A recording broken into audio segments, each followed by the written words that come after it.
Tes. Assalamualaikum warahmatullahi wabarakatuh. Alhamdulillahilladzi nazzala al-furqana 'ala 'abdihi liyakuna lil 'alamin nadhira. Asyhadu an la ilaha illallah wahdahu la syarika lah wa asyhadu anna Muhammadan 'abduhu wa rasuluh. Allahumma shalli wa sallim ala sayyidina Muhammadin wa ala alihi wa sahbihi ajma'in, amma ba'du.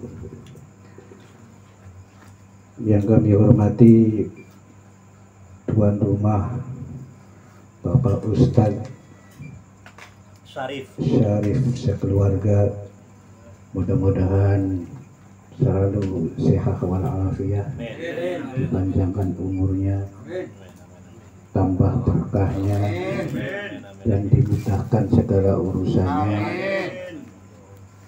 Yang kami hormati Ketua Jamiah Malakib Saripati Kopi.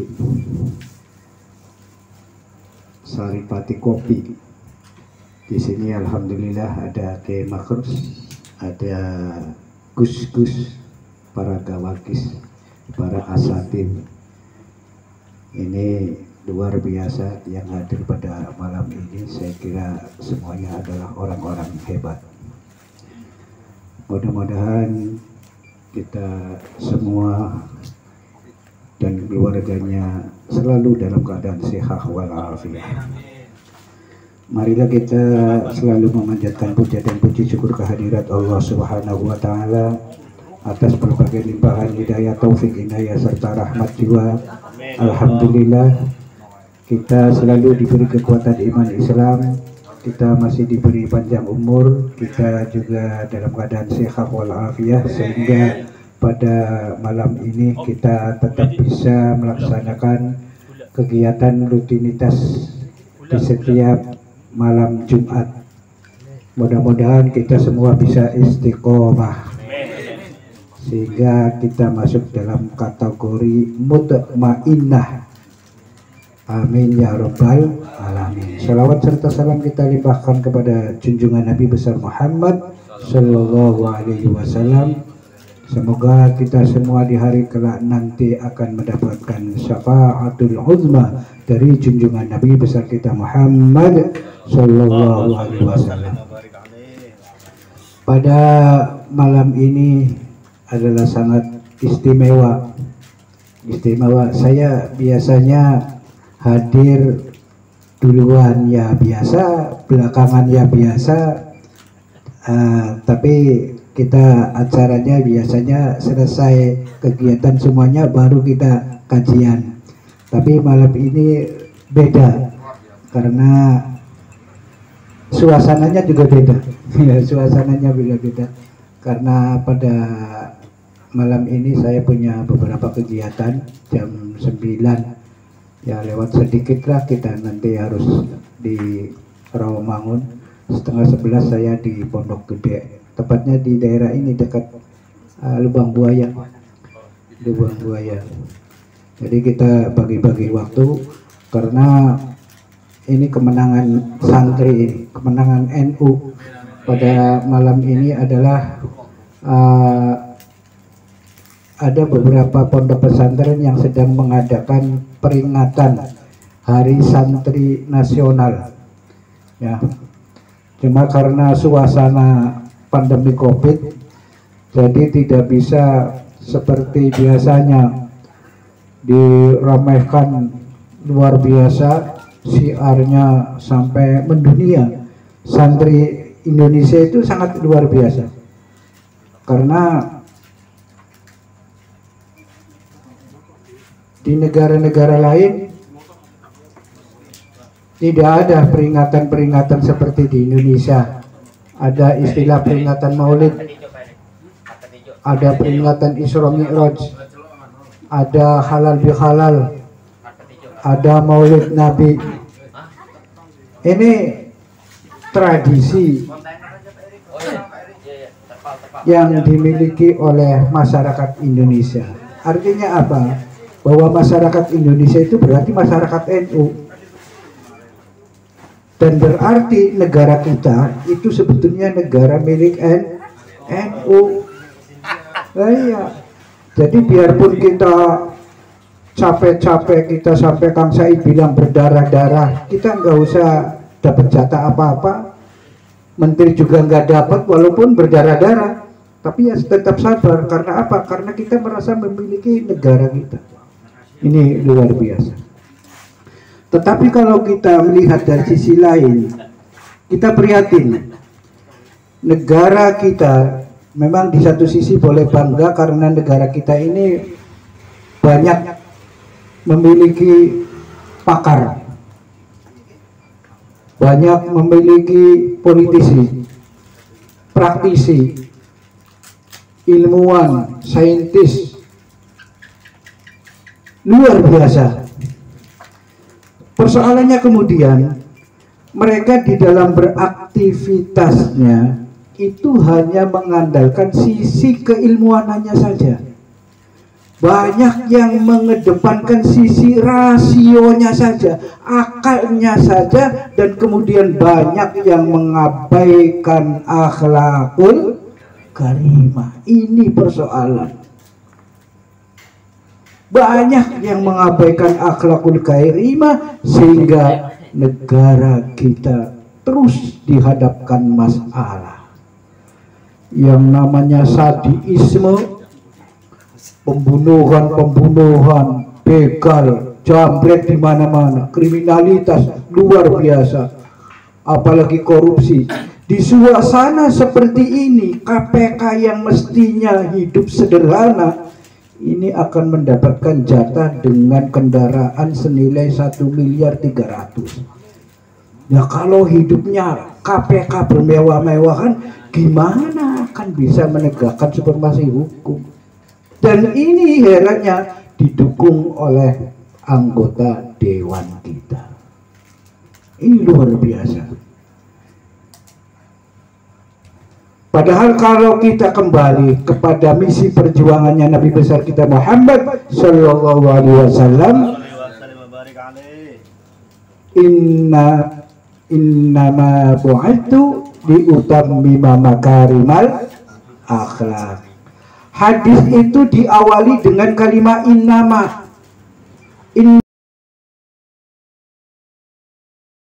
Adalah bagian dari alatul qasri, alat untuk meringkas, sehingga makna yang terkandung di dalam hadis innama bu'ithu liutammima makarimal akhlak, aku diutus hanya untuk menyempurnakan akhlak, agar hidup kita beretika, agar hidup kita ini punya budi pekerti yang luhur. Dengan demikian tidak akan pernah pihak manapun yang dirugikan kalau kitanya semua berakhlakul karimah. Itu penting.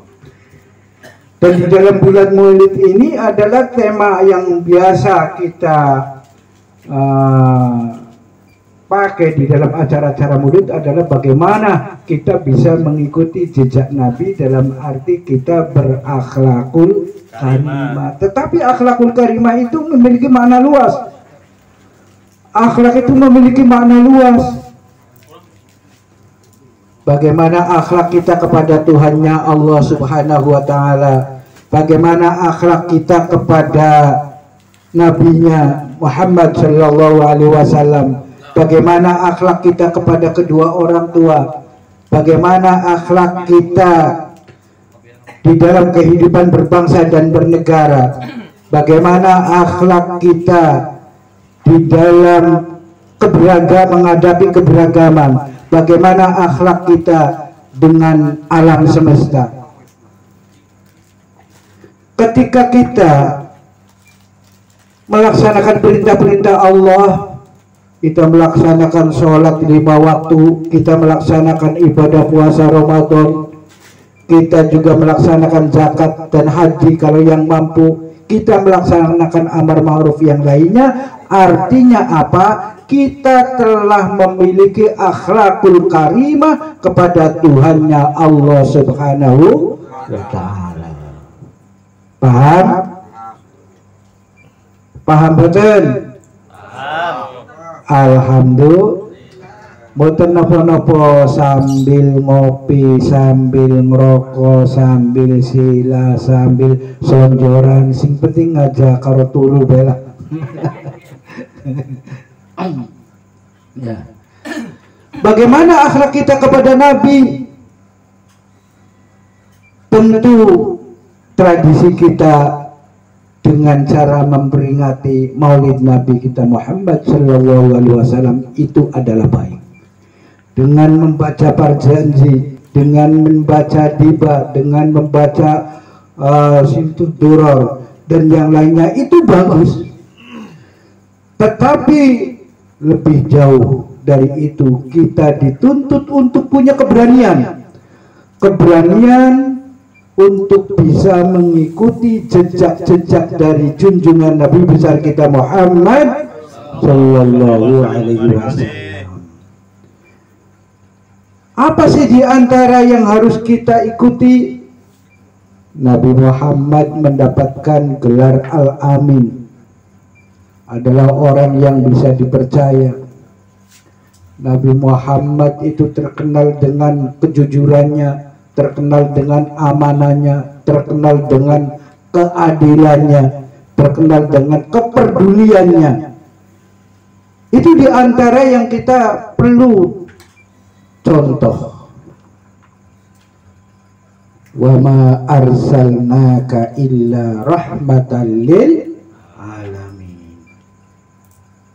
Jadi Allah tidak mengutus kepada Nabi Muhammad kecuali untuk menebarkan rahmatan lil alamin.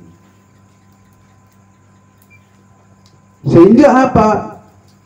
Dakwah-dakwah yang disampaikan oleh Nabi baik di Mekah ataupun di Madinah itu dengan keteduhan, dengan kesejukan, dengan kedamaian, sehingga Nabi sukses betul menjadi agamawan.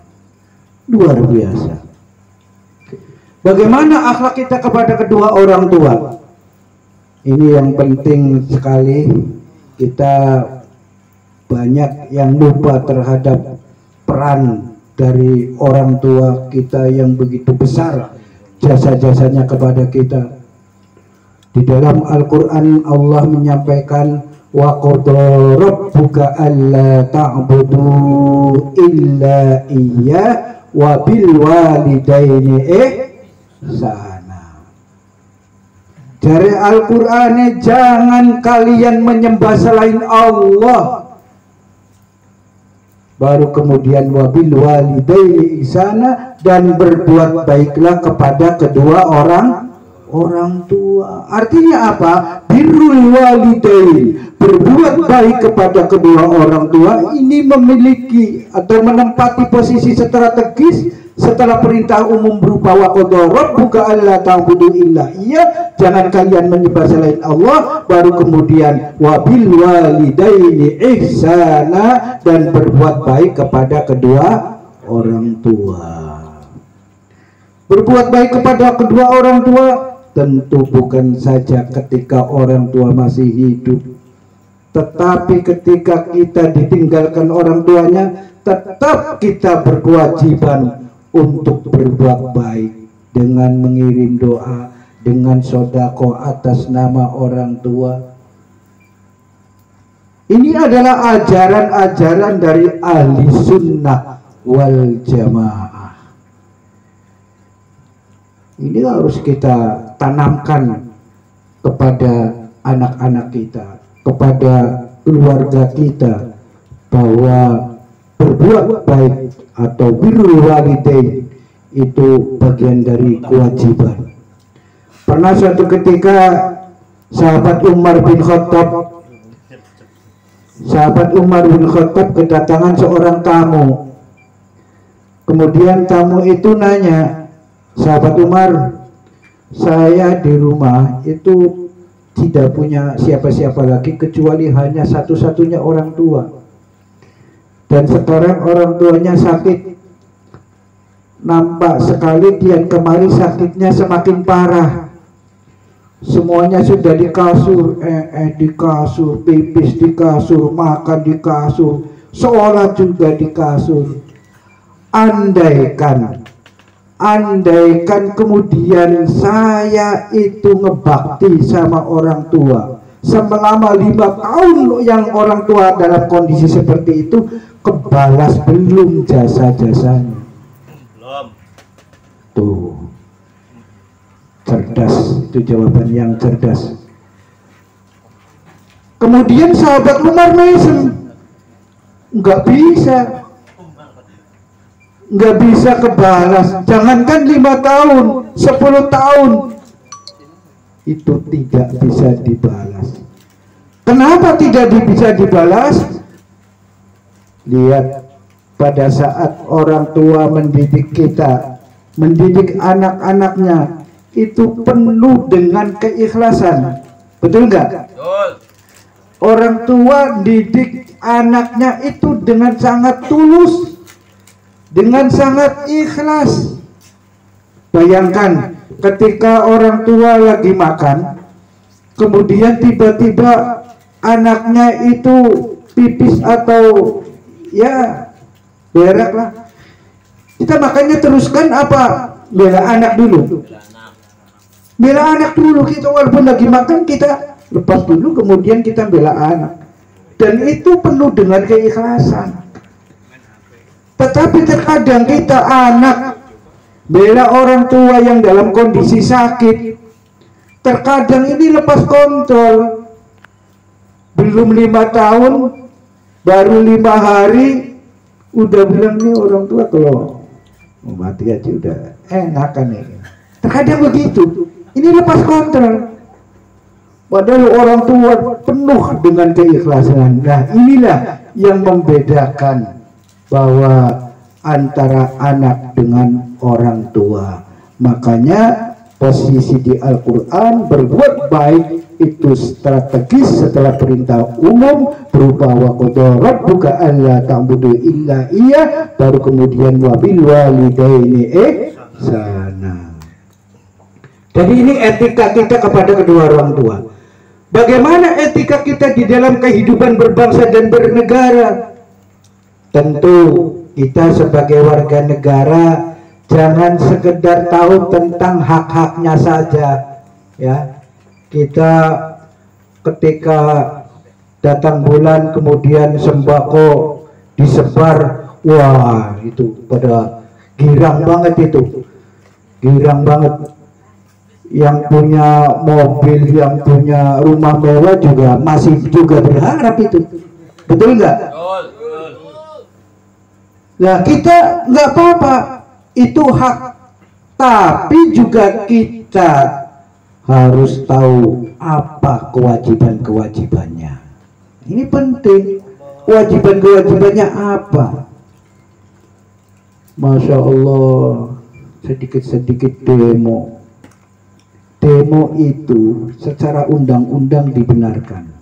Demo itu adalah solusi ketika masyarakat mengalami kebuntuan. Demo itu terkadang bisa menyelesaikan masalah. Tetapi kalau demo itu disertai dengan anarkis, bukannya menyelesaikan masalah, malah nambahi masalah. Jadi antara demo dengan anarkis itu dua hal yang berbeda. Demo itu boleh secara undang-undang, tetapi anarkisme itu jangankan oleh negara, oleh agama, haram hukumnya. Hukumnya haram. Wala tufsidu ba'da islahiha. Ya. Jangan kalian membuat kerusakan setelah dibuatkan infrastruktur, dibuatkan fasilitas-fasilitas umum. Itu untuk kepentingan bersama, untuk kepentingan rakyat. Kemudian rakyat marah, dirusak. Lah, ini namanya persoalan. Begitupun juga pemerintah. Pemerintah ketika membuat kebijakan sebelumnya itu harus disosialisasikan dulu. Pemerintah itu harus ada koordinasi dulu dengan pihak rakyat. Karena apa? Di dalam kaidah fiqhiyah, tasarruful imam 'ala ra'iyah manutum bimaslahah. Artinya apa? Kebijakan pemimpin itu harus didasarkan kepada kepentingan umat. Harus didasarkan kepada kemaslahatan umat, harus didasarkan kepada kebutuhan masyarakat. Kalau tidak, maka hukumnya batal dan itu haram. Nah, kenapa terjadi persoalan-persoalan? Karena terputusnya hubungan antara rakyat dengan pemerintah, hubungan antara rakyat dengan dewan. Ini harusnya kalau komunikasinya tidak mampat, semuanya akan berjalan lancar, semuanya. Ya. Jadi kita sih kemarin nggak di pihak ini, biar ya kita memperhatikan aja, karena kita ya orang kecil, demo juga tenaganya sudah nggak kuat, kalau dikejar-kejar juga bisa ketangkap, percuma ngomong juga nggak didengar. Ya udah, kita jadi pemerhati aja udah. Berarti jadi kita penting sekali bahwa persoalan negara adalah persoalan bersama, begitu. Ketika negara, pemerintah bagaimana sekarang sedang dihadapkan kepada COVID-19, ya, kita juga punya kewajiban. Kewajibannya apa? Mengikuti apa? Protokoler kesehatan. Saya itu waktu acara kemarin di tulisannya ada, tolong semuanya harus mengikuti protokoler kesehatan. Ya, saya dari rumah dengan membawa masker dan saya sudah siap masker dipakai, nanti ngambil jarak juga, dan nanti cuci tangan. Cuci tangan ini sampai klimis sih tangan, kayak orang was-was dikit-dikit cuci tangan. Ternyata sampai di sini ada enggak nih yang pakai masker kemana? Masya Allah. Ada kena debu maskernya. Aduh. Wis mudah-mudahan koronnya kabur, udah. Kita semua sehat walafiat.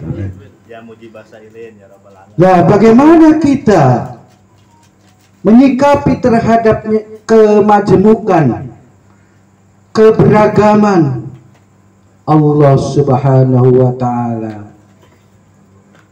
Niscaya membuat umat satu macam saja bukan hal yang sulit. Allah menciptakan kita umat satu suku saja, satu etnik saja, satu bahasa saja, satu agama saja, bukan hal yang sulit. Betul nggak? Tetapi tidak. Allah itu menciptakan keberagaman. Allah menciptakan kemajemukan. Agar apa? Agar kita ini punya akal, dikembangkan. Bagaimana kemajemukan, keberagaman ini menjadi sebuah keberkahan. Kalau kita manage, ya, apakah mereka itu sesuku dengan kita atau tidak, seagama dengan kita atau tidak, seakidah dengan kita atau tidak, bahwa semuanya adalah makhluk Allah. Semuanya makhluk Allah, kita tetap berdakwah dengan ud'u, ajaklah mereka ini ke jalan Allah bil mau'izatil hasanah, dengan cara-cara yang baik. Ya. Ada orang berpikir bahwa kayaknya tidak ada orang yang benar kecuali dirinya. Masya Allah, semua orang disalahkan semua. Semua orang yang tidak cocok, sesat, atau bahkan kafir. Ini kalau kita pahami cara-cara berpikir mereka, itu adalah orang-orang yang gagal paham. Memahami agama tidak utuh, akibatnya apa? Ekstrim. Akibatnya ekstrim. Tetapi lihat, para ulama-ulama kita, para kiai-kiai kita di pesantren memahami agama secara utuh. Mereka memahami agama tertib, dari mulai belajar ngaji, baca Quran, bagaimana makhraj hurufnya, kemudian belajar tajwid, ya. Setelah itu kemudian belajar nahwu shorof, dari mulai jurmiyah, amriti, alfiyah. Itu butuh waktu dan butuh perjuangan yang besar. Lalu kemudian balaghah, mantiq, usul fikih, qawaidul fiqhiyah, ilmu tafsir, ilmu hadis, baru kemudian bahas masalah Quran, bahas masalah hadis. Orang sekarang baca Quran masih belepotan, ngajinya tafsir. Masya Allah, ngaji hadis gede kitabnya. Ketika dituntut kita tolong coba, udah nggak usah besar-besar itu kitab Bukhari, kitab Muslim, coba baca Fatihah. Ternyata Fatihahnya belepotan, untuk jadi imam nggak sah itu, tapi kita disesat-sesatkan. Masya Allah, Bakso. kita dibid'ah-bid'ahkan. Bagaimana kemudian kita juga berakhlakul karimah terhadap alam semesta? Di Indonesia ini pada saat musim hujan rawan musibah. Karena apa? Karena kita kurang memperhatikan lingkungan, kurang memperhatikan alam. Masya Allah, penebangan-penebangan liar, illegal logging di mana-mana terjadi. Wajar kalau kemudian ada banjir bandang, ada longsor, ada gempa. Karena apa? Karena semua musibah itu terjadi ulah dari tangan kita sendiri. Jadi mulailah kita jaga lingkungan kita dulu, kemudian kita berpikir mengembangkan bagaimana kita bisa menjaga, melestarikan terhadap alam semesta. Itu adalah bagian dari etika, bagian dari akhlakul karimah. Tegasnya, ketika etika adalah merupakan satu keharusan di dalam hidup kita, maka di segala sepak terjang kita, di segala tindakan kita, di segala pikiran dan perbuatan kita tidak boleh lepas dari yang namanya akhlakul karimah. Nah, itu penting itu. Jadi temanya tema bagaimana kita menjaga akhlakul karimah. Dan akhlakul karimah di negara kita ini yang mempelopori, yang mentoladani itu adalah dari kalangan Jam'iyah Nahdlatul Ulama yang berbasis pesantren, ya. Jadi santri-santri ini yang mengembangkan akhlakul karimah. Berat. Iya, akhlakul karimah dan nilai keikhlasan. Karena sekarang ini sekolah tidak diajarkan akhlakul karimah. Ya, makanya kalau bicara ikhlas nggak ada perguruan tinggi jurusan keikhlasan, itu nggak ada. Lah siapa yang bisa berbuat ikhlas? Siapa yang belajar ikhlas? Itu biasanya dari kalangan pesantren. Makanya orang-orang pesantren itu oleh negara kita diakui paling enak itu berteman, bergaul dengan para ulama, dengan para santri, adem, nggak ada demonstrasi, nggak ada protes, nerima aja, nggak dapat sembako ya nerima. Gitu. Nah, tapi mudah-mudahan COVID-19 ini cepat berlalu dan ekonomi negara kita cepat pulih, hidup kita semakin tambah berkah, diakhiri dengan husnul khatimah. Amin ya rabbal alamin.